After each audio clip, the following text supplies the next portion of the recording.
Well, been here at Toil for a few days, working away and checking on the vineyard. And things are looking pretty good. It's going to be a pretty light crop. We've got some variable veraison just getting started and set, as I did in my last update. Had kind of poor weather at bloom time, so set's not perfect.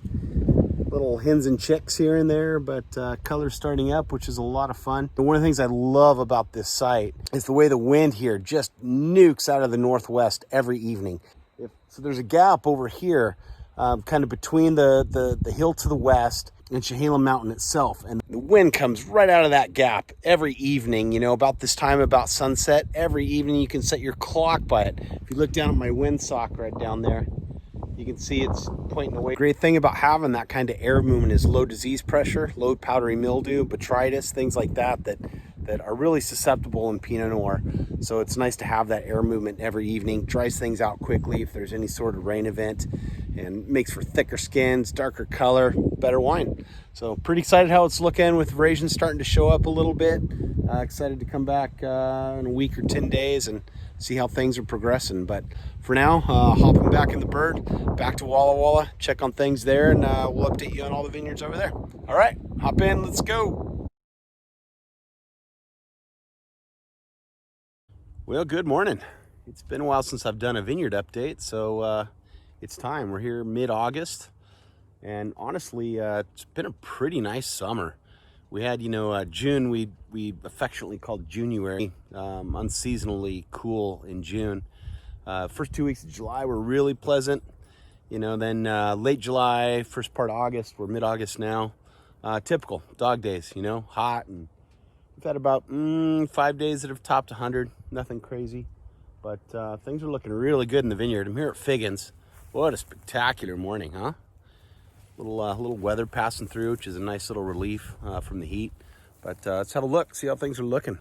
So as I was telling you in our last video, we had really poor weather at bloom this year, which translates to a poor amount of berry set within the clusters. But what that leaves us with is pretty phenomenal loose open clusters like this.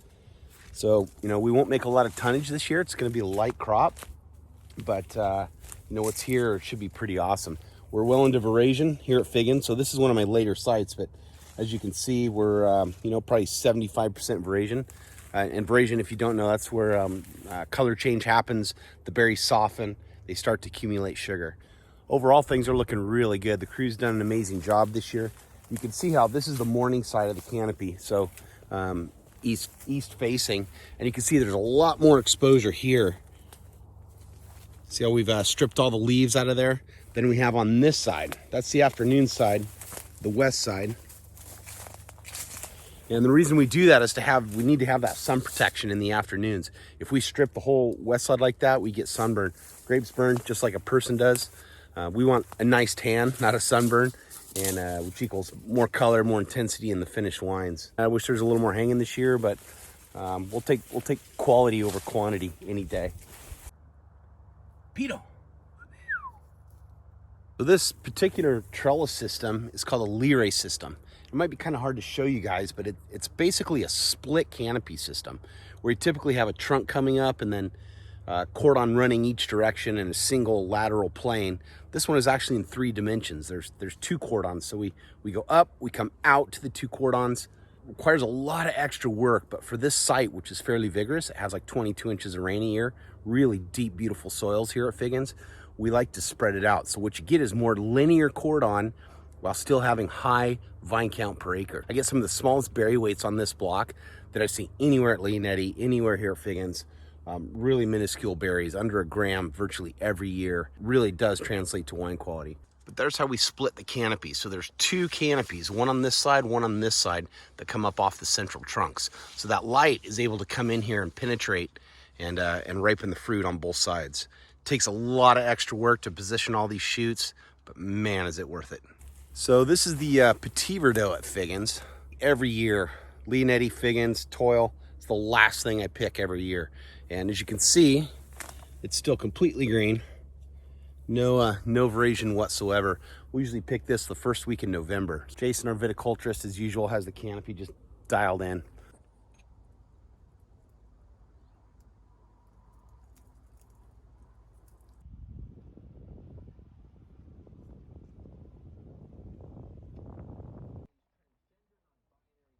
Just finished a set of drip irrigation. As you can see, the ground is wet there. Drip gives us amazing flexibility. It's our way of kind of playing God with water. We can make it rain whenever we need to.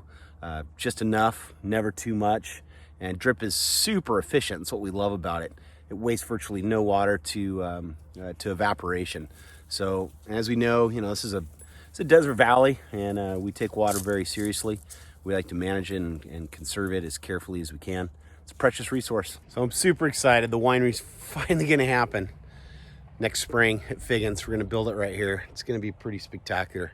I think it'll set a new standard for the state. And drilled a new well. 8-inch hole, came out great. And here's all the tailings. That's the water-bearing layer there. Those gravels, a lot of green in it and blue in the water-bearing layers. But gonna take all this stuff and make some cool rammed earth walls out of it. First part of the construction actually came in under budget. Hopefully the whole project goes that way. So we're gonna go down and meet Jason. I got a little 5-acre piece across the road. And back in February, completely flooded, and historic flood actually. It's pretty impressive. But not well suited for vineyard, and got all the fence torn out last February in the flood. So we're gonna build some new deer fence and put a little orchard in. Complement the vineyard and have fresh fruit all summer. Looking forward to that. Well, I won't do any monologue on the bottling line itself because it's super loud, but we're bottling today at Figgins. So stopped in, getting the 18 in bottle. It's a really fantastic vintage. Looking forward to getting it out. But make room for the 2020s that'll be filling up these tanks soon. Can't wait to move all these to the new winery. God, that's going to be epic. It's been a good little facility for us, though. I'm been blessed to have it.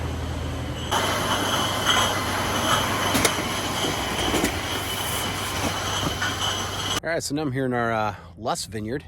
It's the hill to the east of Leonetti, of the winery itself. We are substantially further along with veraison here. The site's kind of middle ground in terms of being a warm site for us. South end of the valley where I'm going next. Ripens faster, but this one will usually pick, third or fourth week of September. So it's looking really good. Again, light crop, not heavy, just like Figgins was and Upland. On my way down to Savane, I thought I'd just stop and show you something. That's an old school grain elevator. This thousands of acres of wheat field around here. Come to elevators like these here in Walla Walla. This is a giant pyramid of wheat. So the new school way to do it is they have these augers and they just pile it up on the ground. Kind of speaks to the reliability and dryness of our summer climate here. It just doesn't rain, so they can literally stack it on the ground like this. He's got I don't know how many thousands or millions of bushels of wheat, and then load them onto the trains. Train station's right over here. And then it goes out to the Columbia River, onto barges, and then mostly over to Asia. But pretty cool. Another cool agricultural aspect to our valley. Mountain of wheat. I want to stink my skis out here and ski down it. I think it would work. Sangiovese. One of my favorite grapes to grow. Also pretty colored up.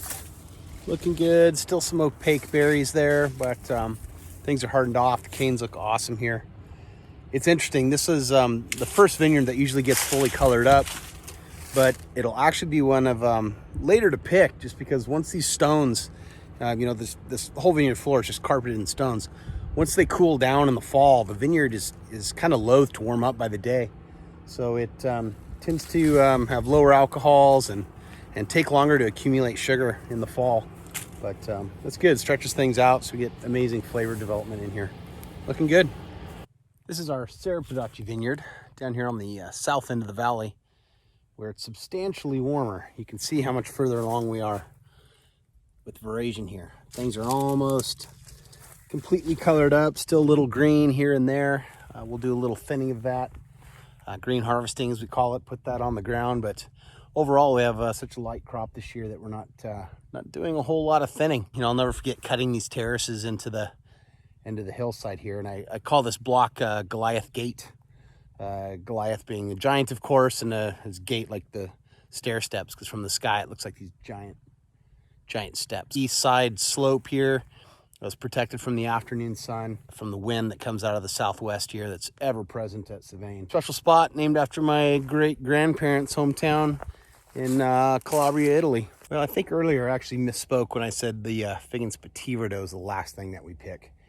It's maybe second to last. I think the last thing we usually pick is our Alianico. The reason I planted it is it's a kind of my hedge on global warming, because it's a very late ripener. It's very high acid. Plus, I just love the grape. It's still very green. No sign of berries are still very hard. No sign of abrasion. Thanks for following along on this vintage. It's been so weird not traveling and seeing our customers, and we're having release events. So it's my way of reaching out, saying hi. It's always good to hear from you guys. We love getting field reports, you know, tasting reports from all the fun places. Seems like everyone's domestic these days.